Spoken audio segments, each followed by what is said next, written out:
अस्सलाम वालेकुम। कैसे हैं आप लोग? उम्मीद करता हूँ कि आप लोग खैरियत से होंगे। अच्छा, एक बहुत कॉमन क्वेश्चन होता है हमेशा से ही फैमिलीज़ का कि भाई हमारा मरीज़ है, नशे का मरीज़ है या चाहे नफसियाती मरीज़ है या कोई भी इस तरह का मसला आ चुका है जिसमें उसका दाखिला जो है वो बहुत ज़रूरी हो चुका है, तो लिहाजा उसका प्रोसीजर क्या होगा। तो पाकिस्तान में एक ही तरह का प्रोसीजर होता है, लेकिन बहुत सारे अदारे अपने अपने तरीक़ाकार से उस प्रोसीजर को मेंटेन करते हैं या रखते हैं। आप बहुत सारे अदारों में जाते होंगे, वहाँ पर बहुत सारी जगहों पर एक ही फॉर्म पर साइन कर लिया जाता है और बहुत सारी जगहों पर ऐसे होते हैं 2-3 फॉर्म्स पे साइन होता है। बहुत सारे नफ्सियात के दायरे या मंशियात के दायरे ऐसे होते हैं जहाँ पर आपसे जो बयान अल्फ़ी फॉर्म होता है उसके ऊपर साइन लिए जाते हैं, लेकिन उन फॉर्म्स के अंदर होता क्या है, लिखा हुआ क्या होता है। और बहुत सारे अदारे ऐसे भी, ये जो वीडियो बना रहा हूँ ये एक्चुअली अदारों के लिए भी, पेशेंट्स के लिए भी, उनकी फैमिली के लिए भी और जो मेंटल हेल्थ के मुआलिजीन हैं उन सब के लिए बेनिफिशियल रहेगी। इससे पहले मैंने बहुत सारे जो पाकिस्तान का जो अंदर कानून है, जो पंजाब मेंटल हेल्थ लॉ है या फेडरल जो है हमारा मेंटल हेल्थ ऑर्डिनेंस है, उसको भी और उसके बाद अपने ये पिछले काफ़ी सारे अरसे के तजर्बात को देखकर, अदालतों की कार्रवाइयों को देखकर, तो हमने फिर अपने एक कंप्रिहेंसिव ट्रीटमेंट प्लान के साथ साथ हमने एक कंप्रिहेंसिव एडमिशन प्लान भी तैयार किया हुआ है, जिसको हम पिछले 3-4 सालों से फॉलो कर रहे हैं। तो अगर आप इसको फॉलो करोगे तो बहुत अच्छा रहेगा। और फैमिलीज़ के लिए बहुत ज़रूरी होता है कि जब वो आएँ तो उनको पूरा प्रोसीजर पता हो, हर चीज़ का उनको इल्म हो, ताकि क्लाइंट के लिए जो है ना जितना भी बेहतर काम हम कर सकें वो होना चाहिए। तो आपको साथ साथ में पेज भी नज़र आ रहे होंगे। सबसे पहला फॉर्म है एडमिशन फॉर्म, जो फ्रंट पेज है, क्लाइंट का नाम, उसका कोड, फिर उसकी डेट ऑफ एडमिशन जब वो दाखिल हो रहा है, फिर उसके साथ साथ जब वो डिस्चार्ज होकर चला जाएगा, और फिर उसके जो प्रोविजनल डायग्नोसिस हैं जो कि आपके साइकियाट्रिस्ट, मेंटल हेल्थ के बाकी प्रोफेशनल जैसा कि साइकोलॉजिस्ट, काउंसलर्स या मेडिकल ऑफिसर्स जो हैं वो यहाँ पर लिखते हैं। कोई एक आध ज़िम्मेदार पर्सन होगा, वो टोटल ड्यूरेशन कितनी रही ये आपके पास एक फ़ाइल के ऊपर आ जाएगा। दूसरे नंबर पर आपको एक एप्लीकेशन दरख्वास्त देनी होती है। इस दरख्वास्त पे पहले ऐसे होता था कि मजिस्ट्रेट को देनी होती थी फैमिली की तरफ से कि जी कि हमारे भाई या बेटे को ये प्रॉब्लम हो चुकी है, लिहाजा इसका हम इलाज करना चाहते हैं, तो इसको आप अप्रूवल दे दें। ठीक है, तो वो फिर अप्रूवल देते थे, फिर उसके बाद 72 आवर्स के लिए, फिर समटाइम 1 मंथ के लिए एडमिट किया जाता था। तो फिर क्योंकि अब ये जो चीज़ें हैं ये हॉस्पिटल्स की तरफ और साइकियाट्रिस्ट की तरफ और मेडिकल ऑफिसर्स की तरफ जा चुकी हैं, तो लिहाजा अब उन्होंने करना होता है। तो इसको आप डिटेल में अगर आप देखें तो इसमें ना एक ऊपर प्री रिटन एक चीज़ है और नीचे जो है ना मज़ीद तफसीलात भी मांगी गई हुई हैं। तो इस तरह से आप इसको जब पढ़ेंगे तो आपको अंदाज़ा हो जाएगा कि हाँ, हमने एडमिशन में लिखना क्या है, क्या हमें क्या प्रॉब्लम आ रही है। नफसियाती मरीज़ भी आ गया, हम नशे का भी कह रहे हैं आ गया, लेकिन उसके बाद क्या मज़ीद कर रहा है। ठीक है, अल्लाह ना करे ख़ुदकुशी के ख्यालात आ रहे हैं, सेल्फ फॉर्म है, घर से भाग रहा है, धमकियाँ दे रहा है, पिस्टल लेके आ रहा है, असल्टिव अटैक्स कर रहा है, ठीक है, किसी को धमकी दे चुका है कि मैंने तुझे मारना है और उसके लिए कोशिशें कर रहा है। तमाम तर चीज़ें आपने यहाँ पर लिखनी होती हैं। फिर उसके बाद बहन, भाई, बेटा, बीवी, शोहर, वालिद, ये जो करीबी रिश्तेदार हैं उनमें से कोई भी बंदा इसको दाखिल करवाएगा। इसके अलावा कोई भी दोस्त, यार, चाचा, मामू बग़ैर किसी उसके वो नहीं कर सकता। लीगल जो आपके होते हैं ना रिश्तेदार जो हैं करीबी, वो यही लोग हैं। फिर उसके बाद कौन इसको मिल सकता है वो भी आप यहाँ पर मेंशन कर सकते हो। नीचे अपना आपने एक साइन कर देना है। ये सिर्फ़ और सिर्फ एक एप्लीकेशन है, इसका मतलब ये नहीं हुआ कि अभी दाखिल हो चुका है, ये सिर्फ एक एप्लीकेशन है। इसके बाद अगला मरहला ये आता है कि अब पेशेंट समटाइम वो एग्रीड नहीं होता, वो आना नहीं चाहता है, या वो इस कंडीशन में है, एस्केलेटेड है, यानी कि बहुत ज़्यादा हाइपर एक्टिव हुआ है, तो उसको आपके लिए पॉसिबल नहीं है कि फैमिली उसको ला सके। तो कुछ फैमिलीज़ ऐसे होती हैं, वो कहती हैं कि हमें मेडिसिन दे दो, हमने मेडिसिन ले लेनी है, हमने जाकर दे देनी है, तो ऐसे में क्या होगा। तो ऐसे में अदारे वाले जो होते हैं उनको चाहिए कि वो ट्रस्ट ना करें। ठीक है, सम टाइम ऐसे भी हो सकता है कि ओवरडोज किया जा सकता है, तो वो अपनी प्रोफेशनल टीम के हमरा उनको पिक करवा दें या उनको ले आएँ। तो इस तरह से जो है ये अथॉरिटी लेटर जो है वही बंदा जिन्होंने एप्लीकेशन दी है वही बंदा इसके ऊपर साइन करेगा और फिलअप करेगा कि हाँ कब आपका क्लाइंट जो है उसको पिक करना है या उसको लेकर आना है, उसके घर से लेकर आना है, जिस तरह से भी। इसके बाद ट्रैवल फॉर्म बहुत ज़रूरी होता है। अमूमन अक्सर ऐसे भी होता है, हमारे पास तकरीबन 2-3 दफ़े ऐसे हुआ है, बहुत सारे लोगों के साथ और भी ऐसा हुआ होगा। रास्ते में पुलिस रोक लेती है या पेशेंट कहते हैं मुझे तो ये अगवा करके ला रहे हैं, पुलिस रोक लेती है, अगले दिन आपको अदालत में जाना पड़ता है या कमिश्नर ऑफिस में जाना पड़ता है कि भाई इस क्लाइंट का ये है वो है, तो आपके पास कोई प्री रिटन इन्फॉर्मेशन होती कोई नहीं है। या फिर आप खुद लेके आ रहे होते हो तो रास्ते में आपको पुलिस रोकती है कि भाई आप किधर जा रहे हो, कौन लोग हो, तो आपके पास आपके क्लाइंट का इन्फॉर्मेशन, उसको दाखिल करने वाले की इन्फॉर्मेशन, ट्रेवलर्स कौन कौन से हैं उनकी इन्फॉर्मेशन, आपकी गाड़ी की इन्फॉर्मेशन, ड्राइवर की इन्फॉर्मेशन और उसके लाइसेंस की इन्फॉर्मेशन और उसका जो ओडोमीटर होता है, ठीक है, उसकी इन्फॉर्मेशन कि कब ट्रैवल शुरू किया था, कब एंड किया, और ट्रैवल कॉस्ट आपने कितनी ली है या जो कुछ भी किया है, कब ट्रैवल शुरू किया, कब एंड होने वाला, तो चलो जब एंड होगा तब होगा। ये सारी की सारी चीज़ें आपने अपने इस इंफॉर्मेशन पेज के ऊपर लाजमी लिखनी है, जिससे आपको अंदाज़ा हो जाएगा। इसके बाद आता है दाखिला फार्म के साथ कंसेंट फार्म। पेशेंट को बहुत सारी मालूमात है, इसमें कोई एक और चीज़ें नहीं है। अगर मैं आपको बताऊं तो ये हमारे बहुत छोटे फॉन्ट्स के साथ 1 2 3 4 और 5 हमारे पास जो हैं पेजेस के ऊपर कंसेंट फॉर्म है या इंफॉर्मेशन फॉर्म है, जिसके ऊपर हमने मज़ीद चीज़ें लिखी हुई हैं कि आखिर उसको दाखिले के बाद क्या होगा, विड्रॉल में क्या होगा, हम कौन हैं, ठीक है, डॉक्टर्स कैसे कैसे करेंगे, साइकेट्रिस्ट का क्या रोल होगा, साइकोलॉजिस्ट का क्या रोल होगा, क्लिनिकल साइकोलॉजिस्ट का क्या रोल है हमारे इसमें, मेडिकल ऑफिसर का क्या रोल है, डिटॉक्स का पीरियड कब तक चलेगा, फिर उसके बाद उसकी इनसाइट कब तक डेवलप हो सकती है, हम मुलाकात कब करवाएंगे, कब तक नहीं करवा सकते, मिलते हैं तो क्या क्या रिस्क फैक्टर्स हैं, नहीं मिलते तो फिर उसके क्या क्या रिस्क फैक्टर्स हैं, ठीक है। ये तमाम तर चीज़ें बताई गई हैं ताकि फैमिली को पता चल सके कि आया कि आगे प्रोसीजर होना के ये सारा कुछ, ठीक। इसके बाद आपको मिलता है जी एडमिशन कार्ड, ठीक है। एडमिशन कार्ड में फिर अगेन वही मरीज़ की और जो इन्फॉर्मेशन आपको पहले मिल चुकी होगी उसी को आप यहाँ पर कॉपी कर लें, और यहाँ पर आपने उनके साथ फाइनेंशियल स्टेटमेंट या फाइनेंशियल जो चीज़ें हैं वो डिस्कस करनी होती हैं कि भाई इसके ऊपर पूरा कॉस्ट आएगी कितनी। ट्रैवल कॉस्ट उन्होंने आपको पे कर दी होगी, लेकिन अब जो है प्रोसीडिंग या ट्रीटमेंट कॉस्ट जो आएगी वो आपने चार्ज करनी है या लिखनी है, वो सारी की सारी चीज़ें यहाँ पर होंगी और यहाँ पर उन्होंने साइन करके क्लाइंट आपके पास हवाले हो जाएगा, उसकी ड्यूरेशन जितनी भी है या जो कुछ भी है। प्री जो होता है समटाइम एक एक्सपेक्ट हम कर सकते हैं कि एडिक्शन का क्लाइंट है तो वो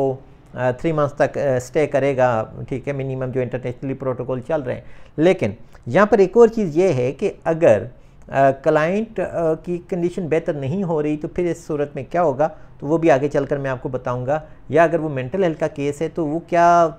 कम या ज़्यादा वक्त हो सकता है, तो बिल्कुल हो सकता है। वो भी डिपेंड करता है कि फैमिली ने और उसकी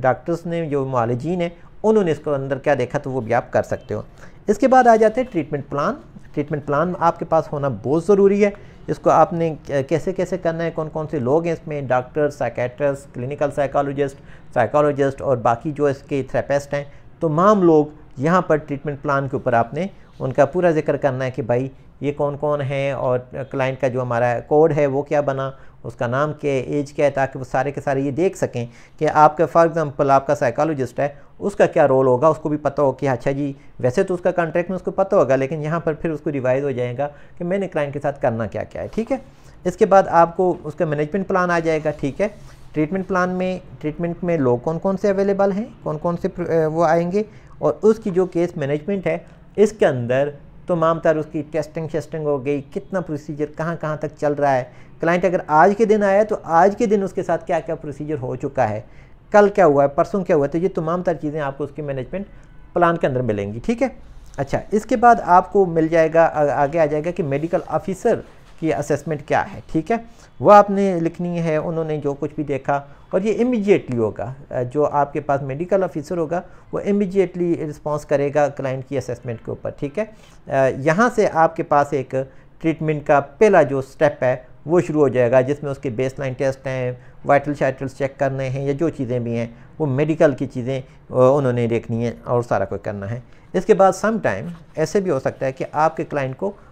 उसने ख़ुद को नुकसान पहुंचाया हो, कोई कट्स चट्स लगे हुए हैं, किसी ने उसको मारा पीटा है, या उसके ऊपर तशद्दुद के कोई निशानात हैं, तो बॉडी असेसमेंट फॉर्म के अंदर आपने वो तमाम चीज़ें लोकेट करनी है, टिक का मार्क करना है, और फिर मेडिकल ऑफिसर ने ये सारी चीज़ को टिक करके और पर अपना साइन स्टैम्प करना है कि हाँ जी ये चीज़ें at a time of admission थी, और जब गया है तो ऐसी चीज़ कोई भी नहीं थी। बहुत बार ऐसे हुआ है, ऐसे कई केसेस हैं जिसमें फैमिलीज़ ने ये क्लेम किया है या क्लाइंट ने ये क्लेम किया है कि मुझे अदारे वालों ने मारा है, और वो अपने नुकसान वो निशानात भी दिखाता है कि ये देखो ये निशान मेरा तब का पड़ा हुआ है और 3 महीने गुजर चुके हैं और आपको ये नहीं पता। तो आपके पास पता होना चाहिए कि जब ये आया था तो कौन कौन से निशानात थे, जब जा रहा है तो कौन कौन से निशानात हैं। और अगर यहाँ पर जाते हुए निशानात हैं या कोई भी इस तरह का टार्चर है तो जारी बात है कि अदारे में कोई फॉल्ट आ रहा है। अगर पेशेंट कोई झूठ बोल रहा है तो आपके पास ऑलरेडी वो तमाम तर चीज़ें होंगी। ये मेडिकल ऑफिसर की रिस्पॉन्सिबिलिटी है कि वो उन सारी चीज़ों को चेक करेगा। फिर उसके बाद पहले का जो कोई ट्रीटमेंट है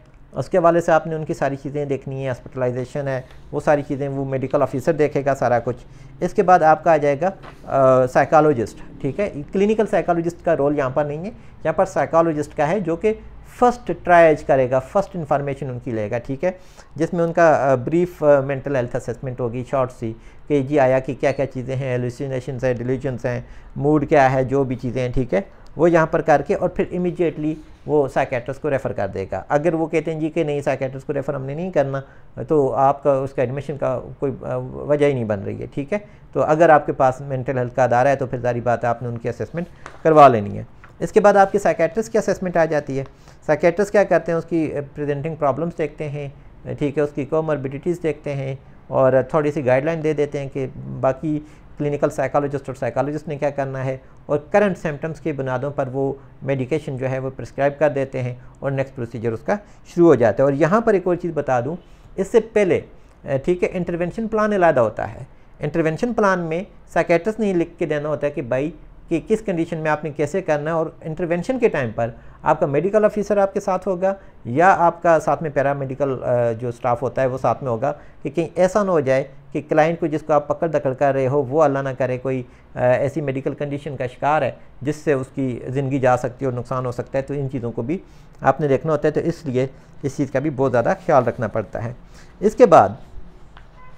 आपका क्लाइंट आया था, आपने उसको डिस्चार्ज कर दिया था, ठीक है, और फैमिली कहती है कि जी कि आप इसको दोबारा दाखिल करें, तो आपकी दोबारा इलाज के लिए एप्लीकेशन हो सकती है। और यहाँ पर 2 तरह की एप्लीकेशंस आएंगी। एक वो डिस्चार्ज शुदा मरीज़ के लिए, यानी कि क्लाइंट घर चला गया, अब फैमिली दोबारा से आना चाह रही है, यही सारी की सारी फ़ाइल आप दोबारा तो नहीं बना सकते। आप बोलो कि अच्छा जी अब मैं दोबारा से बना दूंगा, नहीं, उसकी पहले वाली फ़ाइल निकालें, यही वाली फ़ाइल, और नया जो है उसको वो दोबारा से फ़ाइल पे ऊपर साइन करके आपको दे देंगे कि हाँ ये चीज़ें हुई हैं। मज़ीद अगर कोई नई चीज़ उसमें आ गई हुई है तो वो भी लिख लेंगे कि बाकी सब कुछ उसके साथ मिलता जुलता होगा। क्योंकि बाज़ औक़ात एक क्लाइंट बार बार रिलैप्स कर रहा होता है, फैमिलीज़ बार बार आ रही होती हैं और बार बार चीज़ें हो रही होती हैं, तो इसलिए एक ही बार जो है ना वो सारा कुछ उसमें हो जाएगा। और सम टाइम ऐसे भी होता है कि आपने क्लाइंट को तो रख लिया अपने पास, ठीक है, लेकिन उसका टाइम पीरियड आपने बता दिया जो है, जो उसके डिटॉक्स का टाइम था, किसी ने 15 डेज़ के लिए दाखिल किया, किसी ने 45 डेज़ के लिए दाखिल किया, किसी ने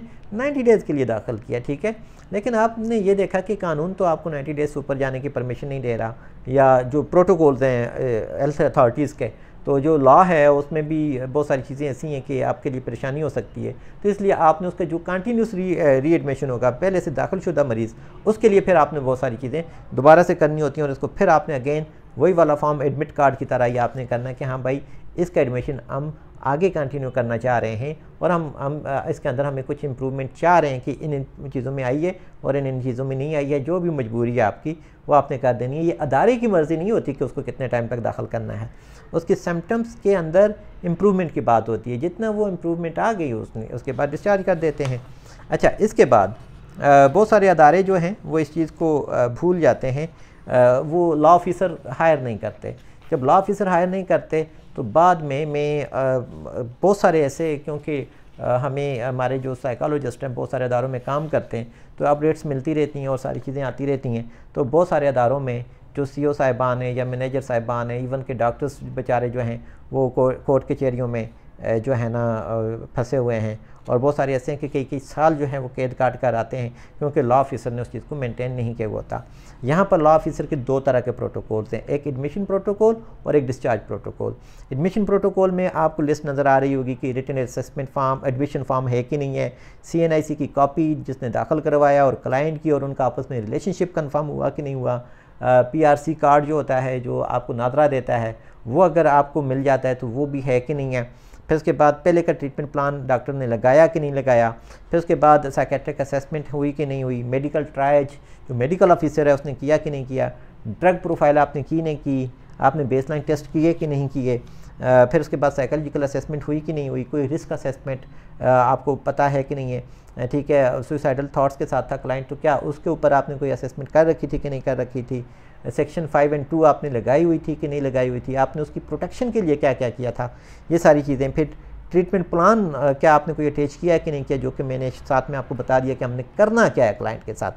फिर उसके बाद कंसेंट फॉर्म या एग्रीमेंट फॉर्म जो है वो फैमिली ने जो है वो साइन किया कि नहीं किया, और अगर किया है तो किस हद तक किया है, किसने किया है, वो सारी चीज़ें आपने करनी है। समटाइम ऐसे भी होता है कि फैमिली जो होती है कि पेरेंट्स पढ़े लिखे नहीं होते और कोई और बंदा साइन करके चला जाता है जो उसका रिश्तेदार ही नहीं होता क्योंकि वो पढ़ा लिखा होता है, तो ऐसे में वीडियो रिकॉर्ड करना बहुत ज़रूरी होता है, और क्लाइंट की वीडियो रिकॉर्ड करना या उसकी picture banana at a time of admission बहुत ज़रूरी होता है कि ये क्लाइंट है कौन हमारे पास। बाद में फिर आप बंदों की तशखीस करते रहोगे और उनकी निशानदेही करते रहोगे कौन क्लाइंट था कौन नहीं था, तो ये सारी चीज़ें आपने करनी है। और फिर जब डिस्चार्ज करना है क्लाइंट को तो वो भी ऐसे नहीं करना आपने कि जी कि हाँ जी आई फैमिली और निकाल के चले गए, नहीं, वो अगेन आपको एक रिटन एप्लीकेशन देंगे कि हाँ जी मेरा फ़लाना रिश्तेदार मेरा बेटा आपके पास फ़लाँ टाइम पे दाखिल हुआ था और आज हमने उसको फ़लाँ मकसद के लिए दाखिल किया था और आज हम देख रहे हैं कि उसके अंदर काफ़ी सारी सिग्निफिकेंट इम्प्रूवमेंट हमने देखी है और हम ये चाहते हैं कि अब हम इसका बाकी मांदा इलाज जो है घर पे कर लें या OPD में फॉलोअप के लिए ले आया करेंगे। आपके इलाज का बहुत शुक्रिया, अभी तक हमें जो भी हम मुतमिन रहे हैं या जो कुछ भी है वो सारी चीज़ करके आपने वो कर देना है। फिर उसके बाद एक और चीज़ जो बहुत ज़्यादा हो रही होती है कि फैमिलीज़ ने अक्सर ये अच्छा पेमेंट कल कर देंगे परसों कर देंगे, तो उसका कोई रिटर्न प्रूफ कोई नहीं होता, ना एक पार्टी के पास ना दूसरी पार्टी के पास, तो वो भी आपने डिस्चार्ज फॉर्म के ऊपर ही करना होता है कि आया कि कोई अमाउंट रह चुकी है तो कितनी रह चुकी है, कब तक आपने पेमेंट करना है, और उसके बाद भी उन्होंने ये लिख देना है कि अगर 1 महीने तक हमने नहीं किया तो आप हमें लीगल कार्रवाई कर सकते हैं। तो आजकल कौन चाहता है कि उसके खिलाफ लीगल कार्रवाइयाँ हों, ठीक है। तो अगर आपके पास लॉ ऑफिसर होगा वो एक रिटन लेटर उनको भेज देता है तो आपकी पेमेंट वापस आ जाती है, तो ये भी एक बहुत अच्छा होता है। और फिर फैमिलीज़ को भी ये पता होता है कि भाई क्योंकि हमने दाखिल किया था, इतना बजट था, ये चीज़ थी, तो ये पहले से तयशुदा चीज़ होनी चाहिए, बाद में मज़ीद जो है ना मेस क्रिएट ना हो। फिर उसके बाद फैमिली मेम्बर ने दस्तखत कर दिए कि हमने वो कर दिया, और स्टाफ मेम्बर ने भी दस्तखत कर लिए कि हाँ जी हमने इनके हवाले कर दिया। फिर लॉ ऑफिसर दोबारा देखेगा कि जी कि हाँ रिटन एप्लीकेशन हो गई, हाँ हो गई, फैमिली मेम्बर ने साइन कर दिया, हाँ कर दिया, क्लाइंट हैंडेड ओवर हो गया, फैमिली मेम्बर के हुआ है या किसी और के हुआ है, किसी और के हुआ है तो उसकी क्या क्या चीज़ें थी, तो नीचे वो अपना साइन एंड स्टैम्प कर देगा। और ये सारा प्रोसीजर होगा क्लाइंट को दाखिल करने से लेकर डिस्चार्ज करने तक का और रीएडमिशन का, ये सारा प्रोसीजर है। तो उम्मीद करता हूँ कि फैमिलीज़ को और हमारे दोस्तों को, हमारे साइकोलॉजिस्ट को, बाकी मेंटल हेल्थ जो ऑफिसर्स हैं या प्रोफेशनल्स हैं उनको समझ आ चुकी होगी कि प्रैक्टिस के दौरान हमने काम कैसे करना होता है और उसको हम कैसे लेके चलते हैं। ठीक है, अल्लाह हाफ़िज़।